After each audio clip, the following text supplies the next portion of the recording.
What does, the Biden-Harris, as I guess we have to call it now, what do they want? What do they hope to achieve? The Biden administration strongly urged the Israelis not to go in on the ground in Gaza, not to go into Gaza City, not to go into Khan Yunis, and then not to go into Rafah. I only became fully aware of the pressure when it became public not to go into Rafah. They think the easiest way to get to a quiet life in the Middle East is to shut down Israel's war in Gaza rather than to escalate against Iran.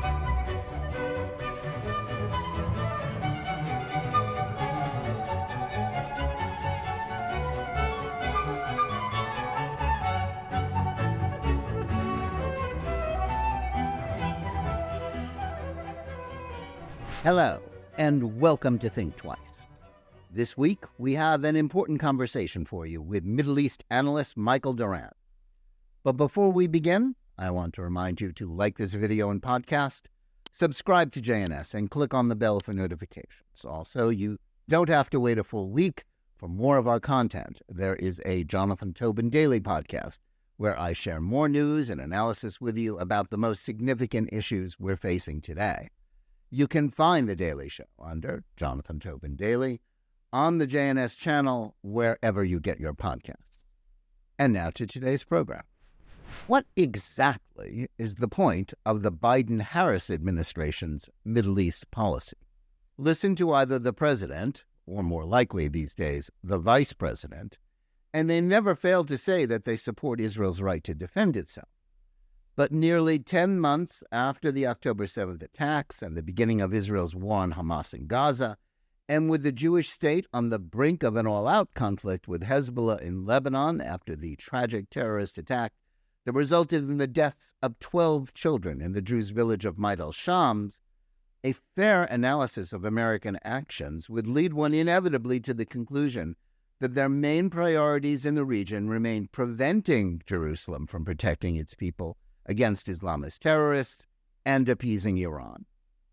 Over the last 4 years, the Biden foreign policy team has done everything it could to assure the Hezbollah terrorists in Lebanon and their Iranian masters that they have nothing to fear from the United States, and that Washington will do its utmost to stop Israel from actions that might deter the terrorists or impact their ability to do harm. The same applies to America's efforts to strong-arm the Israelis into signing a ceasefire agreement with Hamas in Gaza. As Vice President Harris made clear last week in her chilling remarks after a clearly hostile meeting with Prime Minister Benjamin Netanyahu, while the administration is always prepared to recite mantras about defending Israel, in practice, what it wants most is for Israel to stop defending itself, or at least to do so without inflicting any harm on its Islamist enemies, or even inconvenience for Palestinians who support Hamas.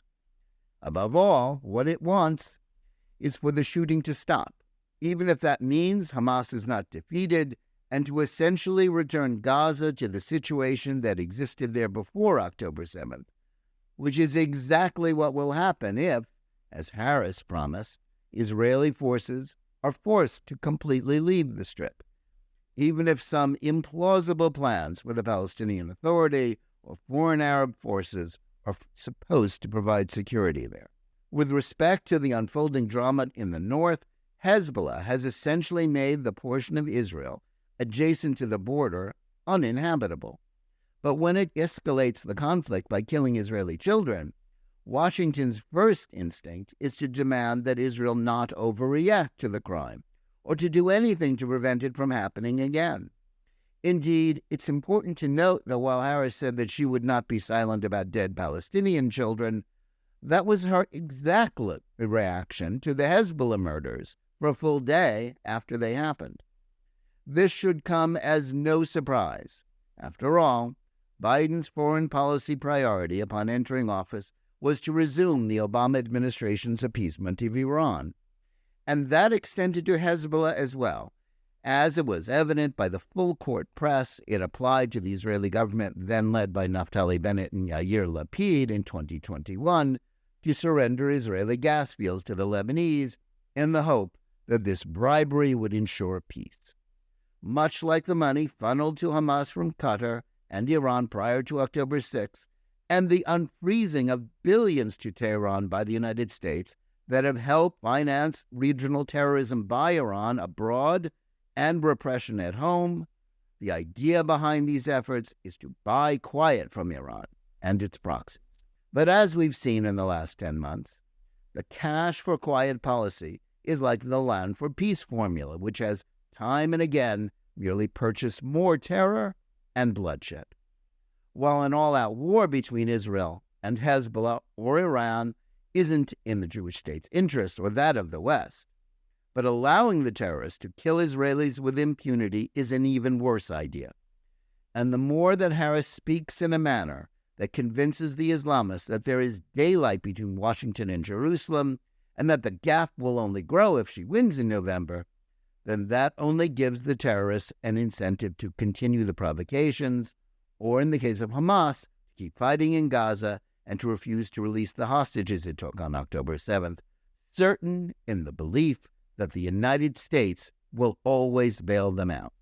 If her idea of Israeli security is recycling failed appeasement policies of the past and rewarding the Palestinians for their atrocities with pressure on Israel and the promise of statehood, then that is a formula for more dead Israelis, not peace.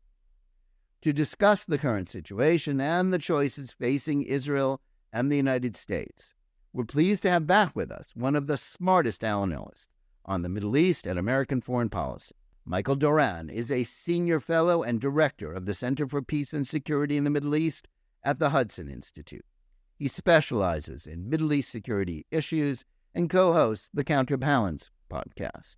He served in the George W. Bush administration and has worked at the Brookings Institution and taught at New York University, Princeton, and the University of Central Florida. His book, Eitz Gamble, was published by the Free Press in 2016. He appears frequently on television and is published extensively. Michael Doran, welcome back to Think Twice. Great to be here. Well, Michael, thanks so much for taking the time to join us today. I want to start by referencing what happened this past weekend. Israelis are reeling from the outrageous murder of 12 Druze children in the Golan Heights this past weekend by a Hezbollah terrorist rocket. But while the post-October 7th war against Hamas has been the focus of the world's attention for the last 10 months, how is it that until now Hezbollah's attacks on Israel's northern communities have gotten such little attention from the international press? And I guess what I'd like you to do is sort of set for us, what events and policies set the stage for this to happen and for Israel to be in this position. So I think it all goes back to American policy, really. The Biden administration from October 7th, literally from the moment the attack took place, was desperately interested in containing the war to Gaza. It didn't want it to expand. It had good reasons and I think some bad reasons for that, but it wanted to contain it. And then on October 8th, when Hezbollah opened up on Israel, it strongly urged the Israelis not to escalate, to sort of just absorb the blows from Hezbollah, and then always defined the conflict as a Gaza conflict, and saw that the key, in its mind, the key to ending the conflict in the north was to solve the conflict in the south. The Netanyahu government either agreed with that idea that there should be one front at a time, or realized it couldn't argue with the Biden administration, and so neither one had an interest in drawing attention to the north. It became kind of sort of the forgotten north. But the definition of the war by the Biden administration as a Palestinian-Israeli war has been false from the beginning, because this has always been, at least an Iran-Israel war, run through the proxies mainly, but we saw on April 13, 14, it was also directly from Iran. I would argue it's actually an Iranian-American war, a war of Iran on the U.S. alliance system focused on Israel. But it is objectively an Israeli-Iranian war, and the Biden administration doesn't want to define it that way because the Netanyahu government is as dependent as it is, Israel is as dependent as it is on Washington, it can't publicly argue with the Biden administration about this definition. Although last week in Congress, when he addressed Congress, Prime Minister Netanyahu did, I think, without saying he was arguing with the Biden administration, he defined the conflict, I think, pretty clearly as a conflict with Iran. But that was the exception. Most of the time, he has not done that, and so neither from the Israelis nor from Washington has the press been focused on the North, but in a sense, that's where the center of gravity of the conflict really is. Yeah, I think that's true, and I think it even goes back before October 7th, when you consider that this administration has from its very beginning its priority, and in January 2021 was to return to President Obama's policy of appeasing Iran, re-up the nuclear deal, and then even forced Israel, strong-armed the Israeli government, then led by Yair Lapid and Naftali Bennett, to sort of make concessions to Lebanon and Hezbollah over gas fields, basically ceding sovereignty over some valuable area in order to keep the quiet with Hezbollah. But again, that didn't work either, did it? And the same envoy, Amos Hochstein, is now working to not solve this problem. The same envoy is working, and he's working with exactly the same concept. So first of all, I couldn't agree with you more. And he's working with exactly the same concept. The concept of the maritime border agreement was Israel cedes territory, and in return gets a really vague, unclear commitment from Hezbollah, sort of, kind of through intermediaries, not to escalate today. And in return, Hezbollah, in addition to getting the territory that the Israelis gave up, Hezbollah also gets a guarantee from the international community, from the United States, from the French, to have investment in the Lebanese economy. And that's what Hochstein is now offering the Hezbollah in order to end the conflict in the north. Is that the idea is that there'll be a kind of self-activating agreement. The minute there's a ceasefire in Gaza, then there will be these negotiations in the north. And the idea is that the Israelis will give up more territory, this time in the land border. Hezbollah will give a kind of vague agreement to do kind of sort of something in the way of lessening the military tension on the border. And in return, the international community will put in tens, if not hundreds of millions of dollars of investment into southern Lebanon. So in other words, it will enrich Hezbollah. It's a policy that is designed to, that is guaranteed to diminish Israeli security, diminish Israel, elevate Iran. Yeah, and it's created a situation now where a swathe of northern Israel along the border with Lebanon has basically been rendered uninhabitable by Hezbollah. Israel is supposed to accept this and even to not respond in any strong way to the attack, the murder of those 12 kids in Maid al-Shams.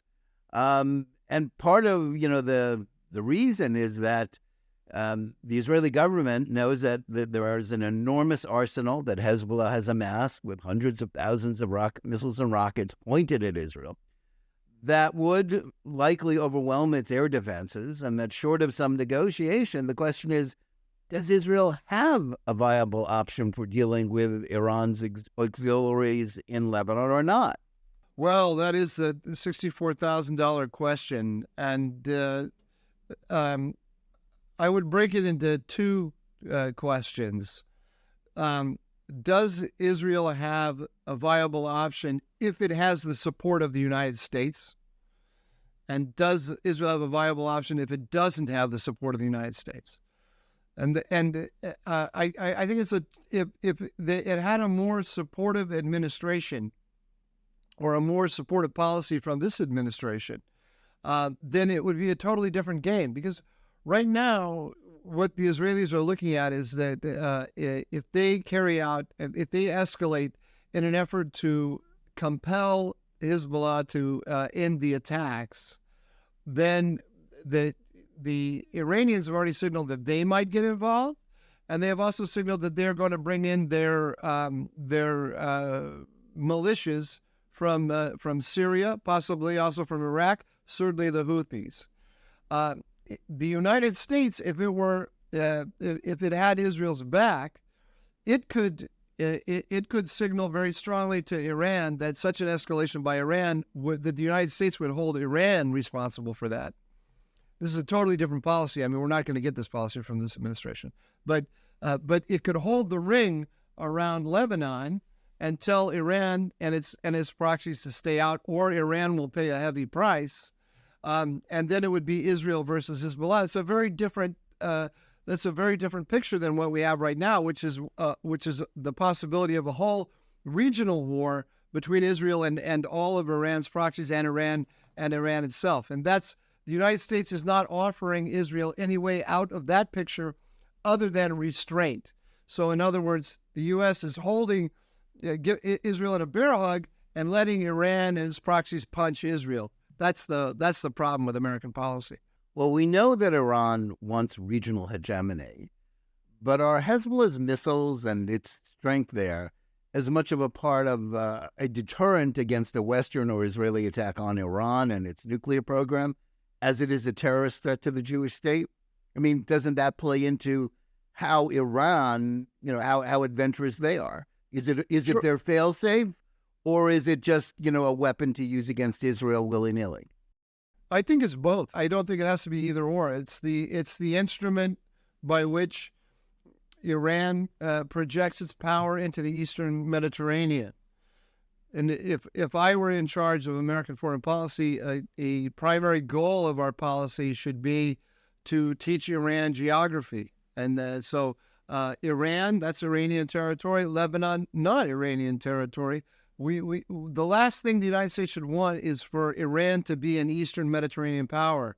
And unfortunately, the policy of appeasing Iran has helped them to create this corridor directly across to the Mediterranean. Well, I guess that leads to a sort of basic question: is what, other than appeasement of Iran and stopping Iranian missiles that are directly shot at Israel, which they responded to, what is the American policy towards Tehran? Obviously the nuclear deal isn't going to be, renewed. That boat has sailed. What does, the Biden-Harris, as I guess we have to call it now, a Biden-Harris administration, what do they want? What do they hope to achieve with Tehran?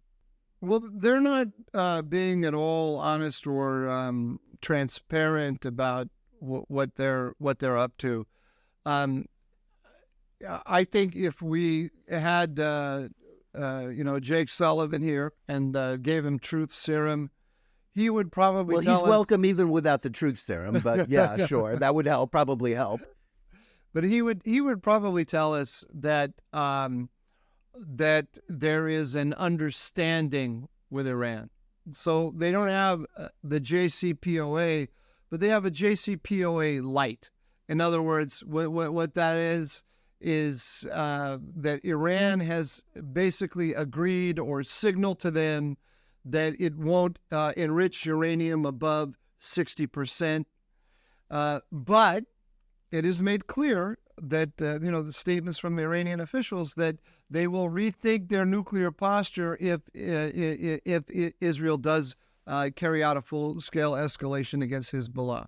So there is a kind of nuclear understanding that is actually part of the balance here between Israel and Hezbollah. They don't want to take Iranian oil off of the international market, certainly not before the election, because they don't want oil prices to rise. They made, again, I can't prove this, but I suspect if we had an official here and we filled them with truth serum, we would find out that, you remember back in 2020 when Barack Obama called up Pete Buttigieg and Amy Klobuchar and said, please get out of the Democratic primaries because the non-Bernie Sanders vote is being divided among all of you. And I've anointed Joe Biden as the non-Sanders leader of the party. And so we will consolidate all the vote behind Biden. So they all dutifully got out of the race, and then Biden became the nominee. So then later on, Bernie Sanders came in behind Biden, and I think, I can't prove this, but I think part of the deal with the progressives when they came to this, consolidated the party in this way, was that the Biden administration would agree to no new carbon energy projects. And one of the things that they did, this actually leaked out, they sent a cable to all posts all around the globe that we will not. And by the way, Amos Hochstein happens to be the point man on all of this. We will not support any carbon energy initiatives anywhere in the world, not on American shores, and not globally. So, if there's no new carbon energy proposals that the U.S. is directly backing, then it needs Venezuelan oil, it needs Iranian oil, and so on to keep the prices down. So their energy policy is bound up in their Iran policy. Their Iran nukes policy, this appeasement policy is bound up in that.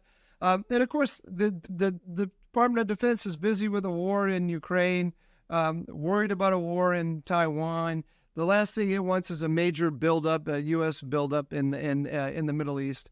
And so they think the easiest way to get to a quiet life in the Middle East is to shut down Israel's war in Gaza rather than to escalate against Iran.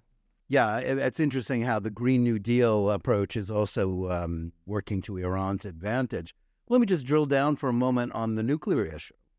I remember, because I wrote about it at the time, a week before October 7th, on a Friday afternoon news dump, the Department of Defense said that Iran was only less than 2 weeks away from having enough material to assemble a bomb.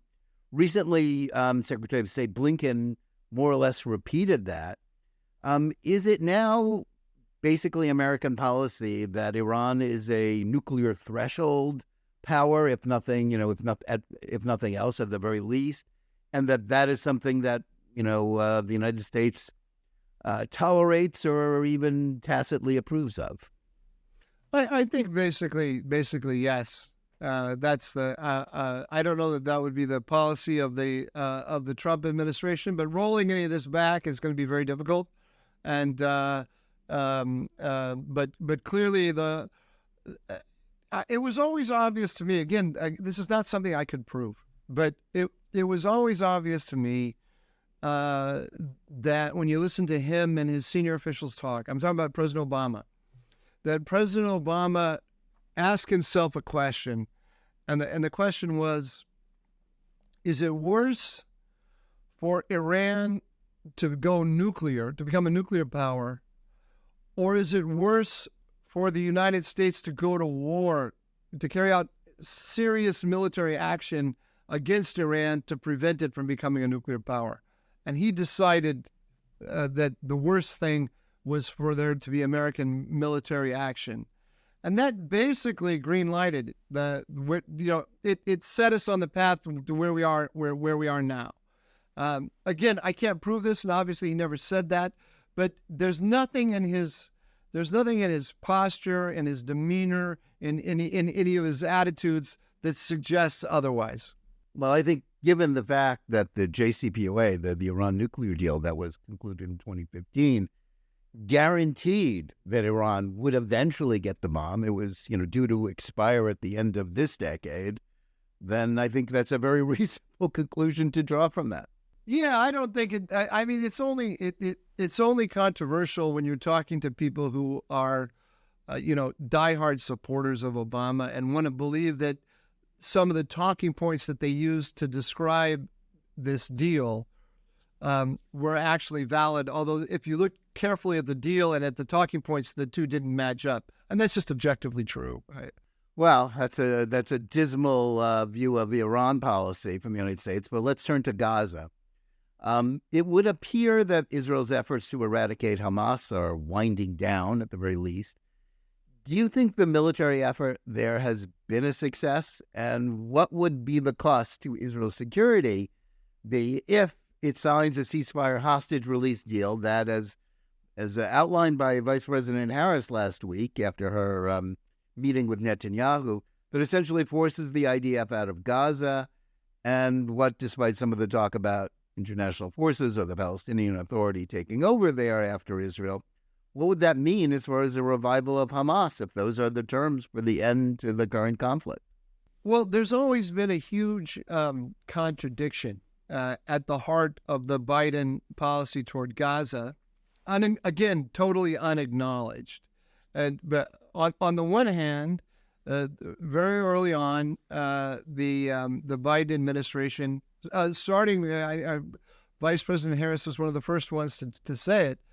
The Israelis have to define what they want on the day after, and the United States thinks it should be a revitalized Palestinian Authority in charge of Gaza. So, but the only way we can have a revitalized Palestinian Authority, I don't know. First of all, I don't know how we revitalize it, but forget about that. Let's just go along with their fantasy future.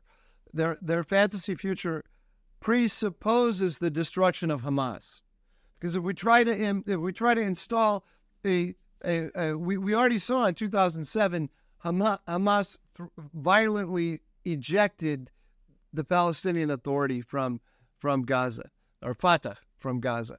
So if we try to bring them back, that's a Palestinian civil war.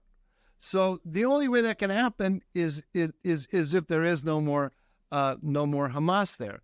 But the only power capable of eradicating Hamas is Israel. I mean, capable and willing to do it is Israel.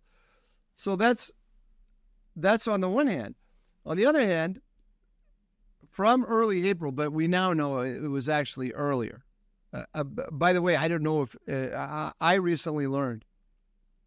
I'll come back to the point I was making in a second. But I recently learned, I didn't know this to this level of specificity, but I have an absolutely from an incontrovertible source, sources actually, that the Biden administration strongly urged the Israelis not to go in on the ground in Gaza, not to go into Gaza City, not to go into Khan Yunis, and then not to go into Rafah. Now, I only became fully aware of the pressure when it became public not to go into Rafah.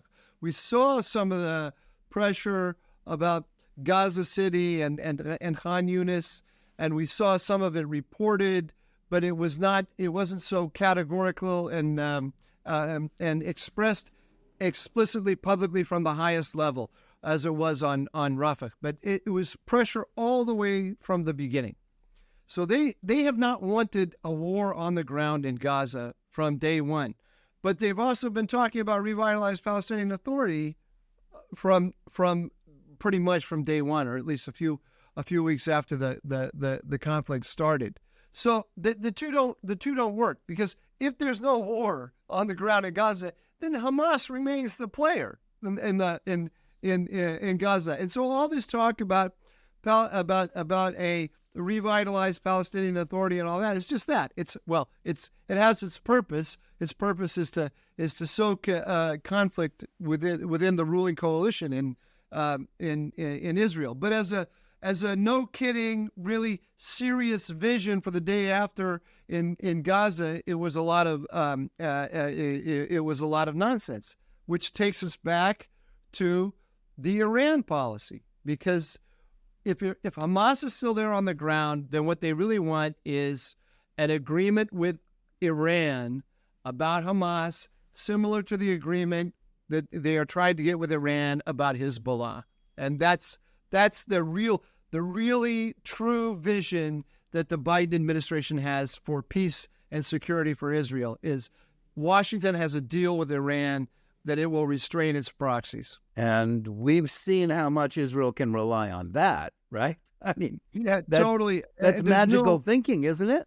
It's totally magical thinking. It's and which is why the Israelis have continued to push forward, and and Prime Minister Netanyahu has he's put four.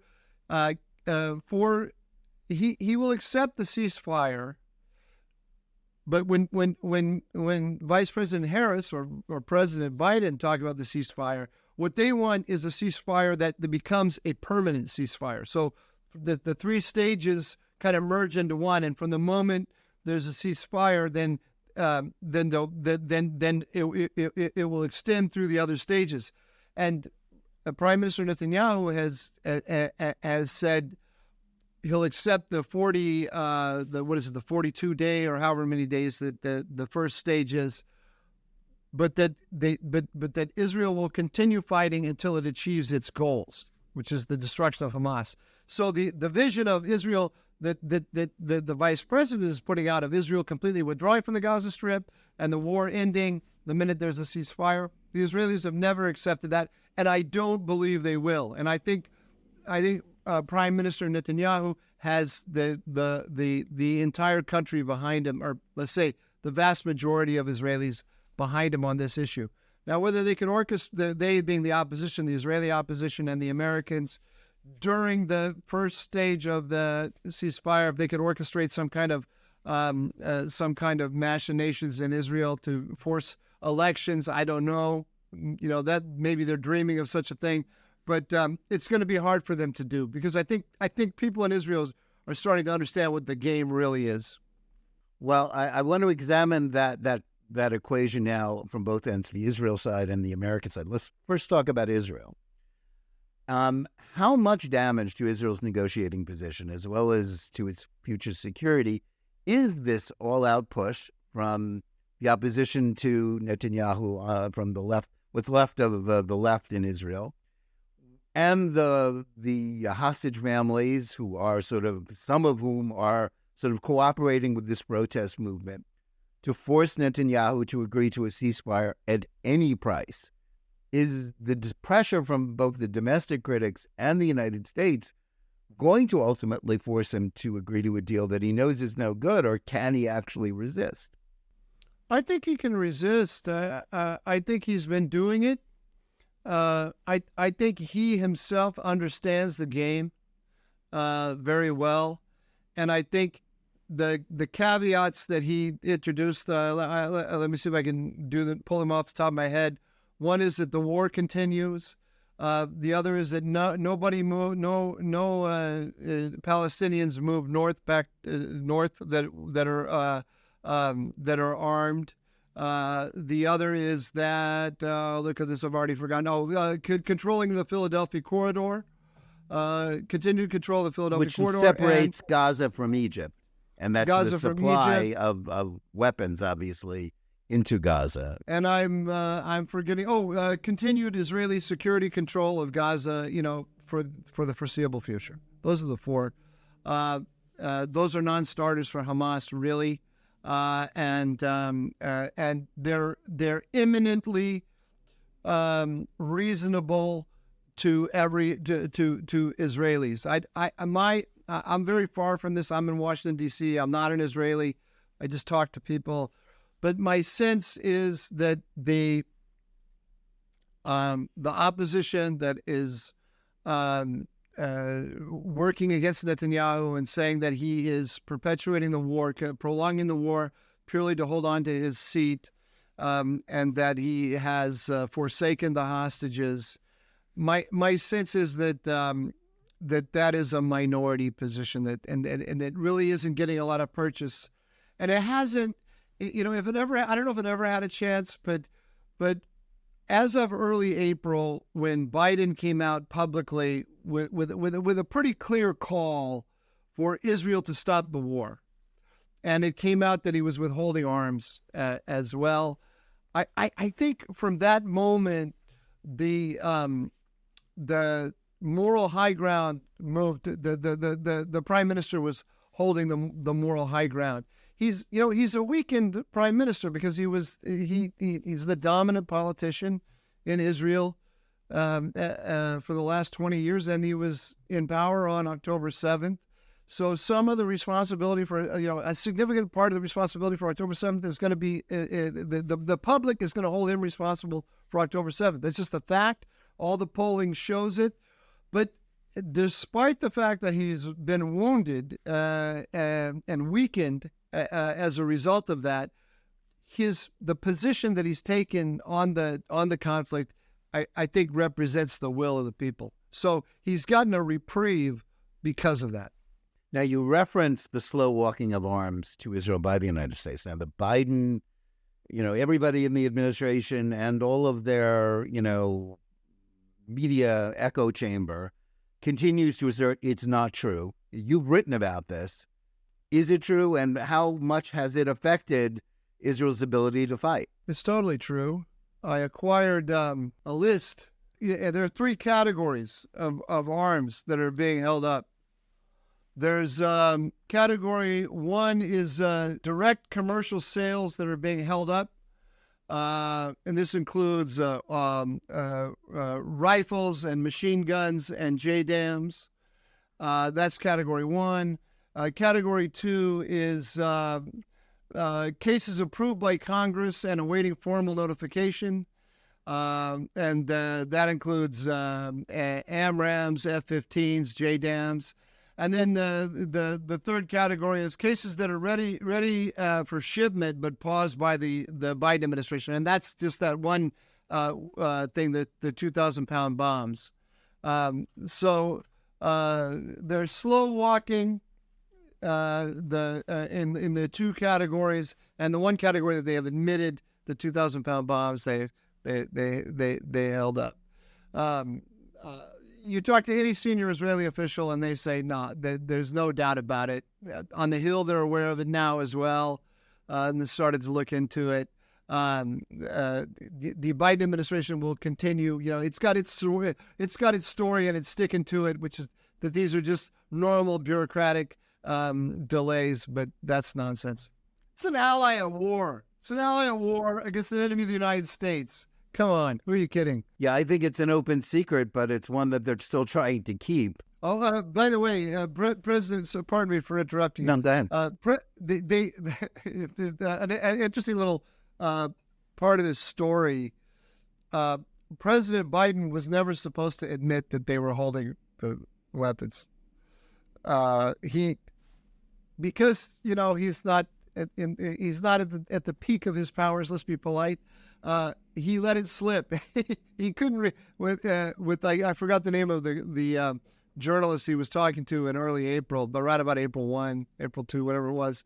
He was out there in Michigan or Wisconsin, and he blurted it out, but he wasn't supposed to. The policy was to keep quiet about it, and that really let in all the criticism. It's kind of funny.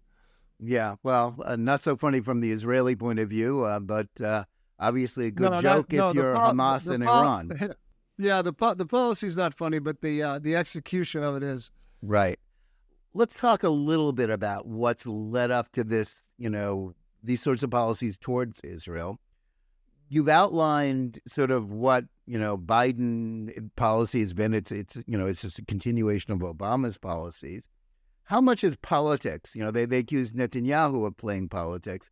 How much is the politics and the worries about the left wing of the Democratic Party, which is, sort of the intersectional, left wing and either openly hostile or all out, enemies of Israel? How much has that impacted, do you think, Biden's policies? I don't believe, in a sense, I think it's all politics and not politics at all. What do I mean by that?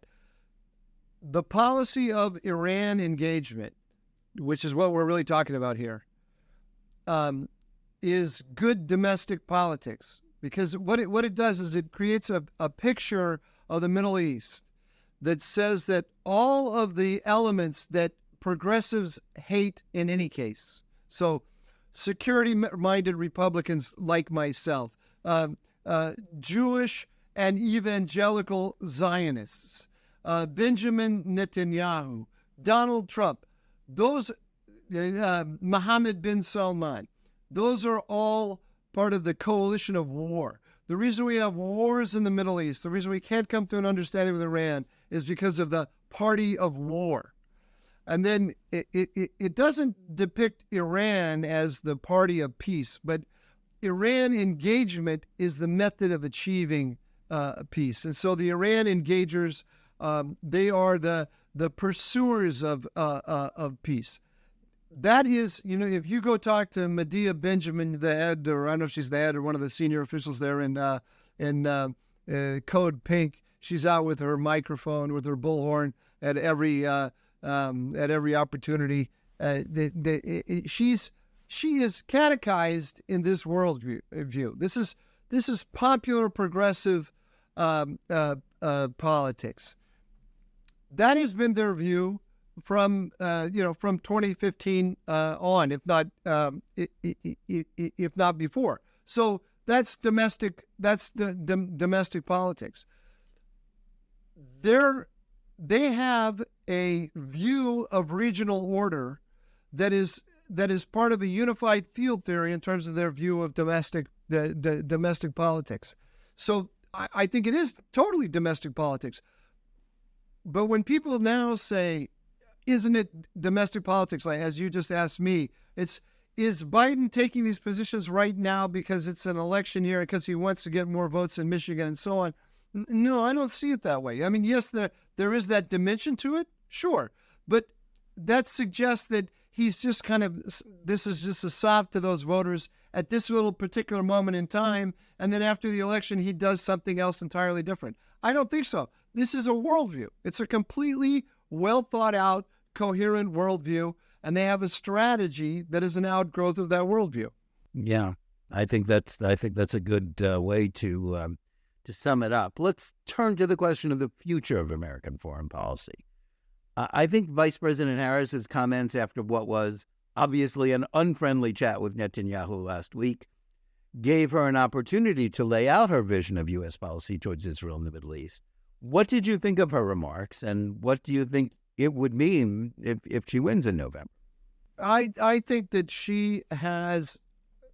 I think that that she knows nothing about the Middle East, no experience with it, but has every certainty of every progressive, of Medea Benjamin.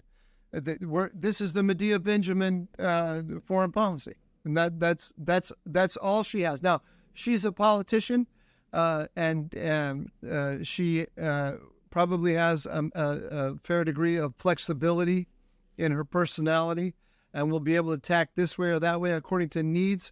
But she's coming from the San Francisco wing of the progressives of the Democratic Party, and she has very strong feelings about the Middle East as a result of that.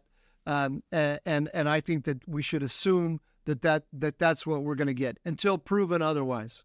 Her national security advisor, Phil Gordon, has that worldview. The Israelis that I've talked to have not come away in talking to him with any, that he hasn't said anything to them that has led them to believe otherwise. So that's what I think we should assume. Now, she is clearly, based on her remarks last week, she's still stuck on reviving the failed two-state solution idea. What do you think is a more rational or realistic alternative to it? Because those who must, who talk about solutions because they feel there has to be a solution to every problem, they say it's the most rational, realistic option, still in spite of all the proof to the contrary. Is there something that is a more rational alternative? No, it's not rational at all. It's irrational because it's not going to happen. It's not. The last week, the Israeli Knesset voted against it, and none of the characters that the administration wants to hold up as the enlightened alternatives to to Prime Minister Netanyahu voted in favor of the two-state solution. They run away. Now, they made a point, because they want to get along with the Americans, of not being present for the vote. But they didn't vote. They're not, and they won't. And when asked, when put to, there was a few months ago, it was quite funny. There was I'm sure you remember it. There was a reporter, I can't remember who it was, in Israel, asked Yair Lapid, the head of the Yesh Atid party, do you support a two-state solution? He said, that's not the right question. Don't ask that. He doesn't want to answer that question at all. So it's a non-starter in Israeli politics. The Palestinian Authority, look, I was a strong supporter of the two-state solution up until I had personal encounters with Mahmoud Abbas. When I worked in the White, and when I came into the White House in 2005, I was a strong believer in the two-state solution. I was excited by President Bush's support for it. I also liked his attitude toward it at first when I came in there, which was this conditions-based advancement toward it, and it was with the roadmap. I thought it all made perfect sense, and then I saw the Palestinian Authority up close. And I saw that zero commitment that I could see by the Palestinian Authority to that vision. They were willing to take anything that they could from the American commitment to that vision in order to chip away at Israel, but they were not truly committed to implementing the vision. And so, anyone. By the way, everyone knows this. Everyone who's had anything to do with them understands this. But yet we continue to throw out these slogans in this way. So, for me, it's like when people tell me, well, this is the only plan that makes sense. It's like we're on the 12th floor of a building, and the stairs and the elevator are out, and you tell me, Mike, I'm going to jump out of the window and I'm going to flap my arms, and I'm going to fly. And I say, well, Jonathan, there's gravity. You're not. You're gonna fall. And you say, but Mike, what's your plan? This is the only one that makes any sense. Okay, all right, go. Let's forget. Let's pretend there's no gravity. There's no there. There is no two-state solution. So let's start from recognizing that's the case. If there will ever be a two-state solution, it's going to be when the Palestinian Authority, Palestinian leadership grabs hold of it aggressively, pursues it, tries to build an international coalition behind it. And the only way it's ever going to do that is when it realizes that that's the only alternative it has. I don't think it ever will. I'm not. But the idea that we should be working, to convince it and sell it on something that it clearly has no excitement about. The guy that every American likes is Salam Fayyad. Salam Fayyad, who's a lovely guy. He's a lovely guy. He truly believes in the two-state solution. He wants to build Palestine. There's no doubt about that. He has no constituency. Again, everybody knows this. Everybody knows it. Lovely guy, lovely vision.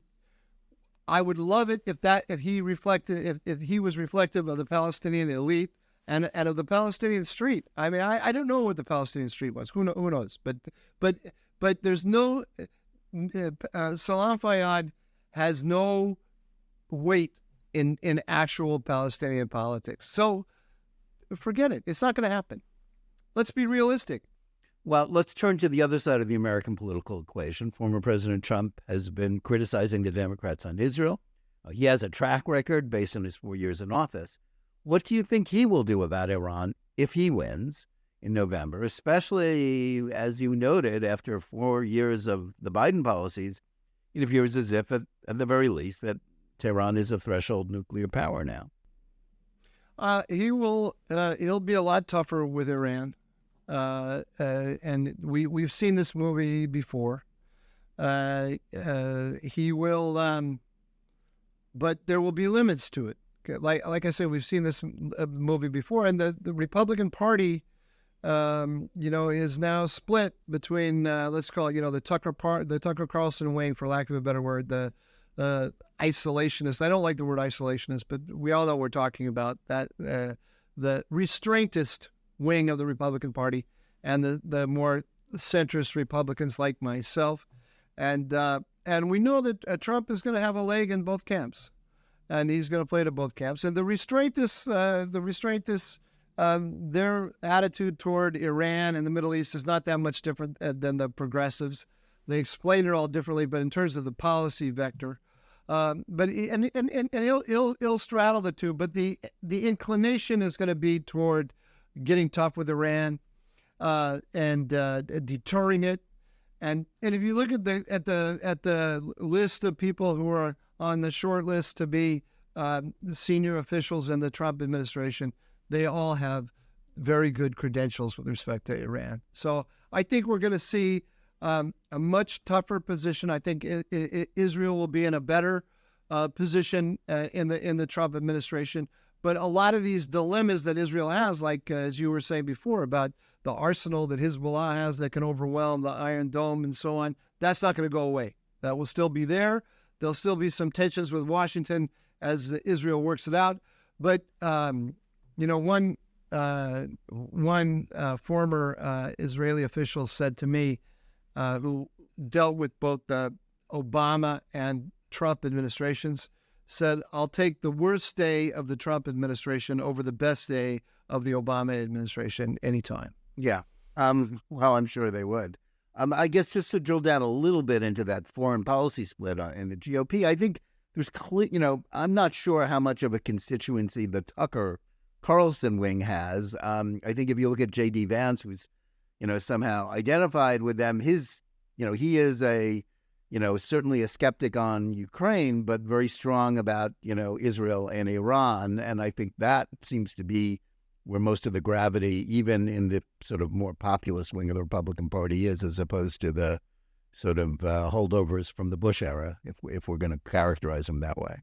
Yeah, absolutely. I agree with that. So the sort of gut level identification with Israel I think that's baked into the cake on the Republican side. But what you're going to have with Trump is no more wars. That's part of the Trump promise.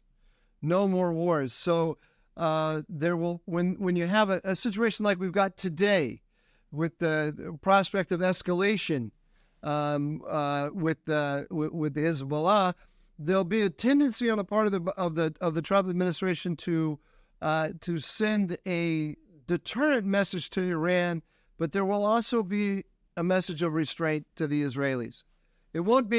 It's not going to be night and day. It's not going to be a 180-degree shift. Yeah, I think that's fair. I think trying to get a broader perspective, and you're someone who thinks about all of these issues as a foreign policy analyst. We have a lot of commitments. The United States has a lot of commitments. Right now, certainly the Biden administration is all in on Ukraine. There is the problem of Iran, which they're trying to handle by basically wishing it away. There's the threat from China.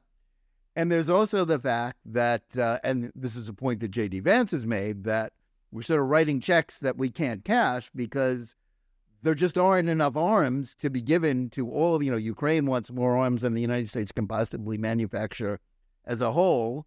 There's Israel, there's Taiwan, and then there's, America's own armed forces. And the fact is, the United States doesn't have the manufacturing base that it had. This is, it's not the arsenal of democracy of 1942. So what are the choices that America has to make given that sort of a situation where, American armed forces, what are they going to require to defend U.S. interests anywhere under these sorts of circumstances? Well, I don't know that I don't know that we have to see it as a great burden on us. We can see it as an opportunity, and a lot of the aid that the United States gives Israel is really goes directly to American to American arms. Yeah, it's aid to the U.S. arms industry, is what it is. Aid to the U.S. arms industry, and the allies in the Middle East and around the world, they want a forward-leaning America. And I think we can renegotiate the terms of the deal so it isn't all on the American taxpayer dime. They can. A lot of our allies have their own resources, and they can help us to subsidize our arms industry. So I mean, we can expand. We've done this in the past. We're not incapable. It's so hard to do it in a second. It also requires a decision to do that when we've basically offshored so much of our manufacturing base. Right. It requires a decision to do it. And I'm not a great expert on the defense industrial base. Class, I wouldn't call myself an expert at all on the defense industrial base. But it's just a matter of a policy decision. It's not we're not. This isn't like trying to create a two-state solution where one doesn't exist. This is expanding an arms industry and coming and finding partners who want to help us expand it is not that difficult, I think. Well, I think that's an optimistic note for us to end on there. Michael, thanks so much for coming on with us today. You can follow Michael Doran by going to his page at the Hudson.org website or at his X account, Doranimated. We also want to thank our audience. Please remember to tune in every day for Jonathan Tobin Daily Edition. Whether you're listening to us on Apple, Spotify, YouTube Music, or any of the other podcast platforms, watching us live on Facebook or X, or on the JNS YouTube channel, please like and or subscribe to JNS. Click on the bell for notifications and give us good reviews. Please write to us at editor@jns.org and let us know where you listen or watch the show and what you think about it. And remember, keep reading and thinking for yourself, and we'll see you again next week.